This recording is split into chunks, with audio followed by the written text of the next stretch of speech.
Muy buenas tardes, mi nombre es John Freddy Vázquez.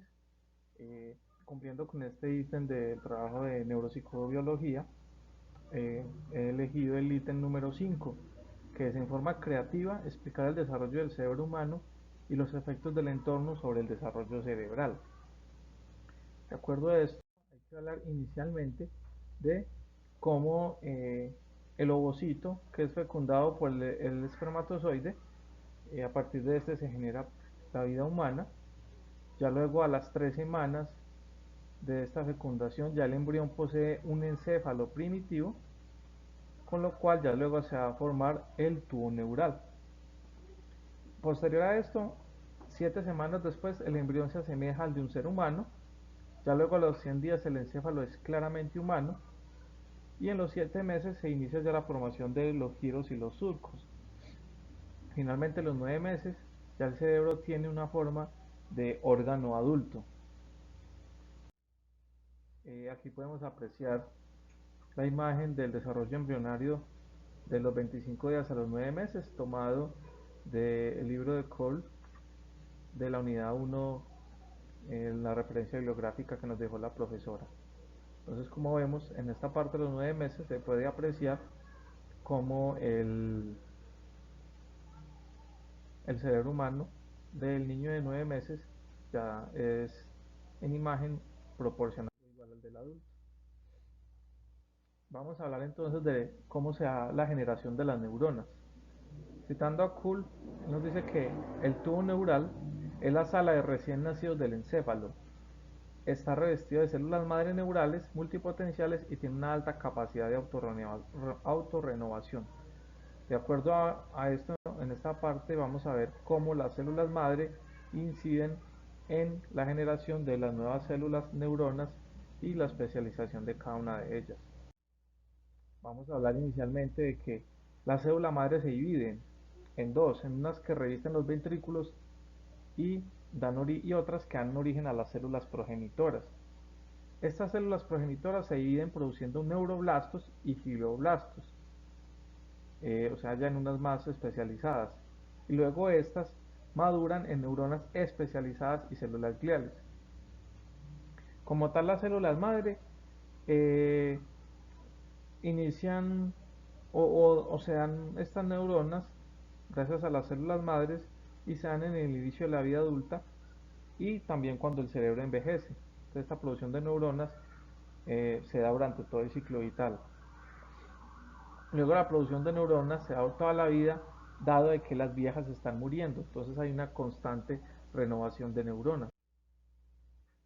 Aquí en esta imagen también tomada del libro de Cole, vemos cómo se da aquí gráficamente la división de la cual hablábamos. Primero está lo que es la célula madre que se divide y acá sale ya la célula progenitora, ¿cierto? Esta se divide y produce las neurales y las gliales. Y ya estas, aquí terminaría la etapa de la neurogénesis, ya produciría estas células más especializadas, la interneurona, neurona de proyección, oligondendrogolia y astrocito. Luego vamos a ver de cómo a partir de esa producción, de esas células especializadas, de esas neuronas, ya sea una migración y una diferenciación celular. ¿Cómo se da? Esa migración hacia las distintas regiones va hasta los 8 meses y comienza después de que se generan las neuronas. Esta neurogénesis, luego de que termina la neurogénesis, se da la diferenciación celular, lo que veíamos ahora en la gráfica. Entonces, con esta diferenciación celular ya se van a producir unos neuroblastos que son los tipos específicos de neuronas. Según Pasco, Rasby y Coles, ellos hablan de que esta zona subventricular contiene un mapa primitivo de la corteza que predispone las células que nacen eh, para que migren de un lugar a otro. O sea que ya hay un mapa preconcebido a nivel celular que permite que ellas se movilicen de un lugar a otro. De acuerdo a esto, las células gliales radicales forman los caminos. Estos caminos es una fibra que se extiende desde el área subventricular hasta la superficie cortical. Quiere decir que tienen un mapa y forman caminos para poderse desplazar de una zona cortical a otra, o de un lóbulo a otro. Vamos a ver aquí en esta imagen, por decir, acá podemos apreciar cómo estas pequeñas ramificaciones que se ven acá, o estos hilos conductores, son los caminos que se abren y permiten el desplazamiento de las células, ¿cierto? Entonces está acá la zona ventricular y se dan estos caminos por los cuales eh, recorren las células un camino de un lugar a otro, ¿cierto? O sea, la migración en una dirección del movimiento. Más tarde vamos a ver también cómo se produce este movimiento, esta migración. Entonces ya vimos cómo se da esa migración y cómo se hace diferenciación. Ahora vamos a hablar de la maduración neural. Esta maduración comienza con el proceso de crecimiento de las dendritas, quienes proporcionan el espacio para la sinapsis. Las neuronas extienden los axones hasta su objetivo para formar sinapsis. Acá hay una parte importante, es que en el desarrollo de la dendrita se dan dos procesos. Una arborización, que es como una ramificación de la neurona, y dentro de esta ramificación se da otro paso que es el crecimiento de las espinas dendríticas, que es realmente donde se dan las sinapsis. La sinapsis. Acá, según los estudios, los axones crecen 1 milímetro por día, mientras que las dendritas crecen 1 micrómetro por día. Queriendo decir esto que el axón que crece primero es el que influye en la diferenciación dendrítica. ¿Por qué? Porque es el primero que se estira, por llamarlo de una manera, y se conecta con otro, ¿cierto? Ahora vamos a ver, según esta imagen de Cole, cómo se da esa etapa de los 0 a los 24 meses, sí, de los 0 a los 24 meses, esta ramificación dendrítica. Vamos viendo, según esta imagen, de acuerdo al primer mes, a los 3 meses, a los 6 meses, así posteriormente, hasta los 24, vemos aquí en los 24 meses, como ya el bebé tiene una ramificación dendrítica que favorece un sinnúmero de sinapsis. Más adelante vamos a ver que esas sinapsis se pueden estimular de acuerdo a una edad en la cual se encuentra el ser humano. Bueno, entonces hablábamos de que ese axón se estira, dado que crece 1 milímetro por día, y acá hablamos del mecanismo que inicia y guía ese crecimiento axónico. Hay varios mecanismos. Algunos axones crecen tironeados por una estructura que crece alejada de la región, como si los trataran de estirar. Otros les toca caminar, por llamarlo así, y movilizarse atravesando distancias y obstáculos. Otros hacen provecho del gradiente químico, eléctrico o un sustrato físico particular, es decir, que se pegan y se movilizan de una manera fisiológica. Algunos también envían ramas o tiros. Y todas estas formas o mecanismos mediante los cuales se hace crecimiento axónico también puede ser afectado o interrumpido. ¿Por qué? Se puede bloquear el camino del axón por un trauma en el cráneo. En los primeros meses de vida, por las cicatrices que puede producir este trauma, puede ocasionar una partición e inhibir eh, este crecimiento axónico o este movimiento del axón. También la ingestión de materiales tóxicos, la desnutrición y entre otros. Por ejemplo, el libro nos ponía dos ejemplos: la tetosis, que es el movimiento lento e involuntario, o la distonía, que es el desequilibrio del tono muscular.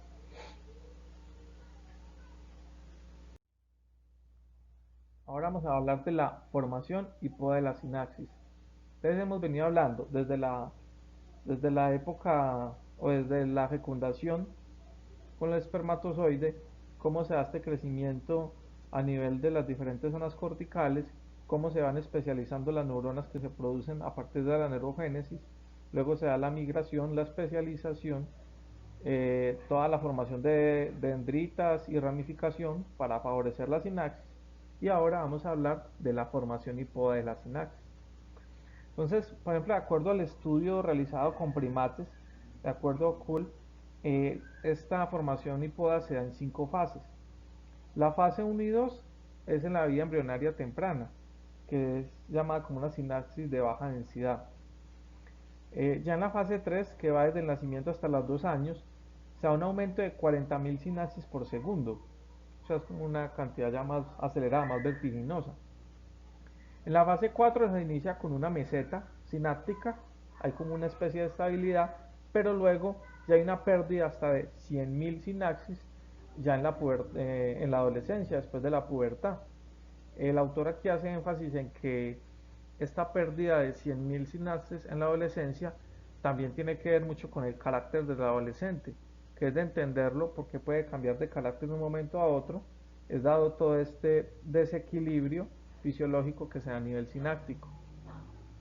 En la fase 5 también se inicia con una meseta, pero luego ya hay una caída gradual hasta la senectud y la muerte. Aquí el autor hace énfasis en que en las fases 3 y 4 se pueden estimular la orientación, se pueden estimular con la orientación de líneas, con el olor, con los movimientos. Y como vemos, la fase 3 y 4 está desde el nacimiento y va hasta la adolescencia.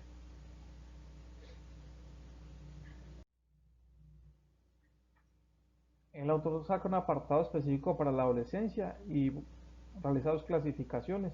La adolescencia en niños se considera de 12 a 18 años, mientras que en niños de 10 a 17 años. En esta etapa se da una gran arborización sináptica, como lo vimos en la imagen ahora, de los 0 a 24 meses, cómo se va aumentando, y en esta etapa hay una gran arborización también. Hay un aumento en las conexiones en la corteza prefrontal, que es lo que hablábamos del carácter, ¿cierto?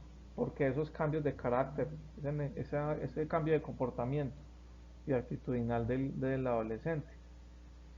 Hay unas diferencias eh, en la sustancia gris y en la sustancia blanca. Y acá hay algo muy importante, hay una hiperexpresión de los receptores dopaminérgicos, serotoninérgicos,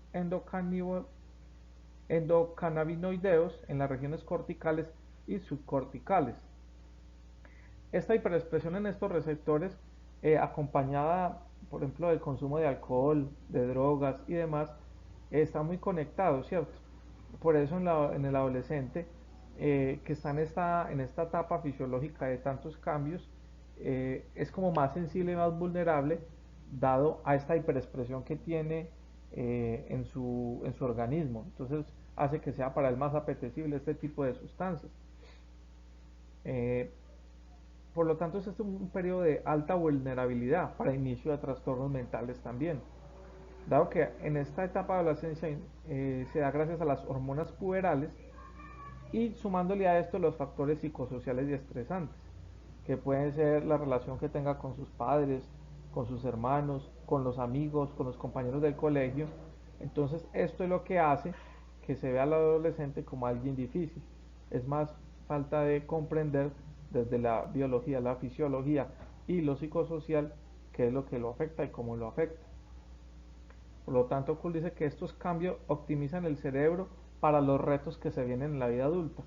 Kuhl lo que dice es que todos estos cambios que se están dando a nivel fisiológico y a nivel comportamental en el adolescente, lo que está haciendo es preparando al cuerpo para los grandes retos que se vienen durante la vida adulta.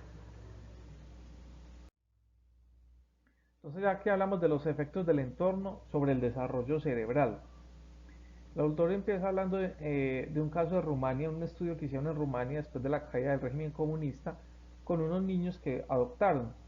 Entonces, de acuerdo a eso, él sacó o diferenció dos casos. Uno que es la experiencia temprana, los efectos del desarrollo cerebral y la de la adopción. Veían como, por ejemplo, adoptaban niños de menos de 6 meses y ya niños de más de un año, 2 años y en fin. Y se notaba que dado este régimen que vivieron, a esa violencia y todos estos factores externos que los afectaron, el niño más pequeño, de un año, incluso hasta de 2 años, tenía una capacidad cognitiva más elevada que con los otros niños que fueron adoptados en edades posteriores y fueron guardados en casas de refugio o en hogares de adopción durante más meses o años. Entonces esto afecta a nivel cognitivo, obviamente afectando el aprendizaje y, y el desarrollo social del niño. Sumándole a esto el abuso verbal, físico, la pérdida de uno de los padres. Entonces, de acuerdo a esto, Kuhl va hablando de cómo las personas con dos o más experiencias aversivas tiene una probabilidad 50 veces mayor de adquirir adicciones e intentar suicidarse. También hace énfasis en cómo las experiencias prenatales, por ejemplo la estimulación táctil de una mujer embarazada mejora el resultado motor y cognitivo. Esto lo hacen por ejemplo hoy en las EPS que manejan todo lo de crecimiento y desarrollo y manejan unas fases de estimulación prenatal desde que sabe la madre que está en embarazo, la EPS se comunica, trata de hacer un seguimiento a la madre y unos encuentros favoreciendo la estimulación del vientre, del feto, eh, precisamente para favorecer esta, estas capacidades cognitivas de aprendizaje y desarrollo de ese nuevo niño, de ese nuevo bebé. Aquí hablan algo muy importante, dice que cuando los padres a nivel prenatal han consumido drogas como cafeína, nicotina o ambas, esto influye en ese nuevo ser, produciéndole discapacidades en el aprendizaje y produciéndole el trastorno de hiperactividad con déficit de atención que se da tanto en los niños. Entonces, cuando se consumen esas drogas, cafeína, nicotina o ambas, puede influir en que el niño que van a hacer tenga este tipo de trastornos. Eh, Influencia del entorno sobre la organización cerebral. Ahorita hablamos eh, sobre el desarrollo cerebral, ahora sobre la organización cerebral. Pues de acuerdo, acá hicieron por ejemplo unos ensayos con unos animales, unos que fueron desde que nacieron guardados en cautiverio o privados de su libertad, mientras que otros nacieron en su hábitat libre, luego comparan sus cerebros, su desarrollo y ven que hay de un 10 a un 20% menor tamaño de las áreas corticales. En algunos animales, por ejemplo, medían el lóbulo occipital y era de un tamaño menor al que había nacido y era libre. Y ese tamaño de ese lóbulo occipital de tamaño menor en el animal incidía también en el tamaño de sus ojos y en su capacidad visual. Entonces vemos como este entorno organiza a nivel cerebral estas, estas capacidades.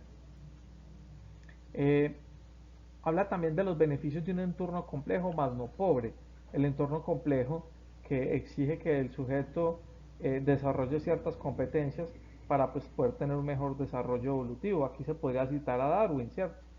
Como de la supervivencia del más apto, sería como similar a esa teoría. La dieta en los nutrientes, como sabemos que es fundamental, eh, dado que favorece la producción de algunos neurotransmisores, favoreciendo por ende la sinapsis de acuerdo a una dieta balanceada. La privación ambiental puede retardar el desarrollo y la privación temprana es más nociva. Acá vamos pues al ejemplo que les daba del animalito que hicieron el estudio, que fue privado de su ambiente, pero también menciona por ejemplo de niños que fueron criados encerrados sin tener ningún tipo de contacto y luego sale al exterior y este niño que puede tener un niño 15 años y encontrarse con otro de la misma edad, pero por el hecho de haber estado encerrado tanto tiempo, privado de su ambiente, de su entorno, va a tener unas dificultades versus el otro que va a tener unas habilidades sociales, cognitivas y de aprendizaje para, para un óptimo desarrollo.